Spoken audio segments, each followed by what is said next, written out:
Caleb. Yep. Caleb Yep. Plant Yep. versus Jose Zucatati. Yep. Almost did 1 million views, and it did like 986,000 views, and that is a great viewership for this young man, Caleb Plant. Damn it to hell, I'll get it right one day. He shined, bro. He's undefeated. He's new. He's like Marcus Brown, you guys. Like seriously, I don't know how attached Marcus is to Al Heyman. Caleb, we know, is a PBC fighter. Those were 2 stars that he got. Good performances that he could capitalize on them. So yeah, and he got a good viewership. And then the last one here is, I believe, Dmitry Bivol. What's his name? Bivol, yes. Isn't he MTK crew? MTK for life. He went to DAZN, and he's going to fight Joe Smith. Let me find that again. Gosh darn it, my phone turned off. But I think that's the news, you guys. Joe Smith. Legendary for retiring Bernard Hopkins, right? Knocked him out the ring. He's gonna fight Bivol DAZN. There you go, Lee. Okay. Last but not least, Andrew and I's favorite thing about sports in general is our ability to bet on it, because we're degenerates. Let's do this right now. We are at the NFC and AFC Conference Championship. It is 10 o'clock. We don't know the outcomes. Games won't go off for 2 hours. First game up is the NFC Championship game. It is New Orleans taking on my LA Rams. Andrew, your pick and score. Okay. I want the Rams to win.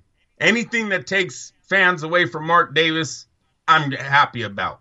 But I'm picking New Orleans. I'm sorry, Lee. I'm going with the experience of Drew Brees and Sean Payton to take their team back to the Super Bowl. The Rams are young. They're going to grow. Don't know if they have everything going to go up against Drew Brees today. So we will see, but I like the Saints. Okay. Rooting for the Rams, but I like the Saints. I won't be surprised if Drew goes because back. of the 2 running backs that the LA Rams have, I see the Rams controlling the clock from the onset and grinding this game out. Jared Goff is a rookie. Jared Goff is going to have some he's not as experienced as Drew Brees. He's going to have some butterflies going into this big game, dude. I don't know. We'll see. We will see. That takes us to the AFC Championship. The most hated team in the NFL, the New England Patriots. By the way, there's a subplot to the Rams-New Orleans game. The head judge for that game, Andrew, who has refereed 8 losses for... There was something weird, and they tried to get a petition signed on this. Apparently, all the losses to New Orleans over the last couple of years have all been the same referee. Like, it's a ridiculous... They had these ridiculous stats of trying to make the NFL change the actual referee for this game because he penalized the Rams in that previous game that they had. But I digress. Let's go to the AFC Championship game. And if you're wondering about the Rams game, I think they're going to win, and I think they're going to grind it out, and I think it's actually going to be a blowout. I think that's the only way to really do it. I think they'll make a late run at the end of the game. I don't know if they'll capture 54 points. That's a lot of scoring. We'll see. I think both teams are going to try to grind it out. With that said, AFC Championship game, Kansas City takes on the New England Patriots. The question is, can Bill Belichick out-scheme Andy Reid? Are you really asking that stupid-ass question? Andy Reid's a pretty good dude. He's pretty good in the regular season. He sucks in the playoffs, okay? Andy Reid has a history of sucking in big games. So, no, I have no faith in the Kansas City Chiefs. I'm telling you right now, Bill Belichick and Tom Brady are the greatest duo the sport has ever seen, period. 11, what is this? His 11th championship fucking game? Are you serious right now? How many times must these men prove that they're the number one team in the AFC for people to say they're the best? Belichick, you know what I love about New England? Whenever you watch a New England game, it's nothing like a Raider game. See, when you watch a Raider game, people are out of position. There's not enough fucking men on the field, or there's one too many guys on the field. They're getting flags for everything. People, listen, when you watch Belichick's team, They go, oh, yeah, look, the quarterback wanted to go there, but New England already knew that play, so they're stopping that right away. Oh, look at this. This guy was not even a drafted, and he has 2 interceptions today because he knows where to be. He knows where the ball's going to be before it's thrown. This is bullshit. Time and time again, I've heard of the New England Patriots' defense knowing what the offense is doing, and that's why they're winning these games. He's done it with multiple teams, with multiple defensive coordinators, defensive rosters. The guy's a genius. I'm not betting against him. This kid, what's his name? What's the rookie quarterback over there, Mahomes? Mahomes throws with his left hand when he rolls to the left. Oh, you fucking stupid. You better not do that today. You do that today, I'm telling you right now, Belichick is going to rush from the right to get this kid to roll and try to throw that lame duck with his left hand. It's the stupidest shit I've ever seen. Lee, if Mahomes could do that pass and it actually looked legit, I wouldn't have a problem. But the kid looks like he's playing on a schoolyard when he throws it with his left hand. He can't do this with these disciplined players like Belichick. They're going to be looking for that. Oh, I expect him to have a few turnovers a day because he's so young. I'm going with the New England Patriots are going back to the Super Bowl. And you know what? I'm over the Tom Brady. Oh, we hate him as a Raider Nation. I'm over that. The guy has proven it was a lot more than the Tuck rule that made him great. He's been great ever since that damn play. Another thing, gotta go back to my Santa Clara Niners. Oh, Lee, they hate it when Tom Brady makes it back to the Super Bowl or the championship game because they have this little argument that, oh, Bill Walsh and Joe Montana are the greatest things the NFL's ever seen. Is this a direct jab at co-host Guillermo Willie? No, are you serious? He's the only Niner fan I know? Okay. You fucking kidding? I got half of my family on Christina's side are Niner fans. Stop it. I live in the Bay Area. Fuck them all. How many guys on your crew are Niners fans? Hey, I hate all Niner fans. I'm just playing with my family. They know that. Hey, listen, I love it when Tom Brady goes back. The media, the Bay Area media over here, they just start crying. Well, they cheated. Well, there was Spygate, and there was a field goal kicker made a lot of their kicks. It wasn't Tom Brady. Oh, you should hear it. So I love when the New England Patriots go back to the Super Bowl nowadays because it just further shows the Niners that their empire, what do they call it? The Niner Empire? Oh, my God. So much in the past. The teams are passing them every day now. So I like that part about it. One other thing I want to tell you, Lee. Yeah. Why the San Francisco thing does not work for Mark Davis. And I think I've said this before, but I want to make this clear. When these millionaires see that Mark is leaving Oakland because he got daddy issues, and then the Vegas thing starts going in the red and they start hearing there's issues out there, like he's selling it to the whole casino industry, if you leave San Francisco on a Sunday morning at 8, 9 in the morning, do you know it only takes you about 10 minutes to get to Oakland? I swear to God, there has never been a piece of traffic. You know I work. You know I'm always on the road. I'm on call. I do Sunday calls every Saturday. Lee, that fucking bridge is empty on the weekend. There's no commuters. There's no one leaving San Francisco to drive to Oakland. No one's doing that.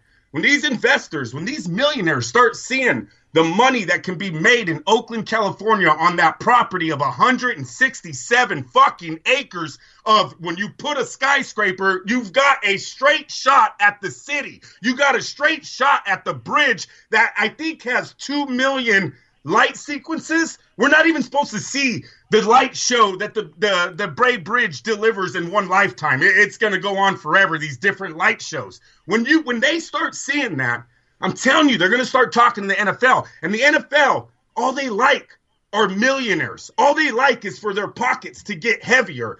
So that the Las Vegas Stadium could turn into a Super Bowl site.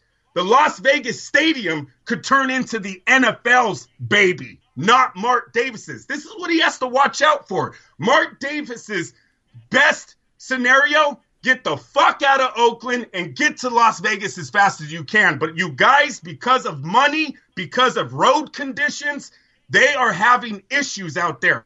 He can't hang around with the millionaires in San Francisco. Stay out of that city, boy, or they're going to start looking at your situation.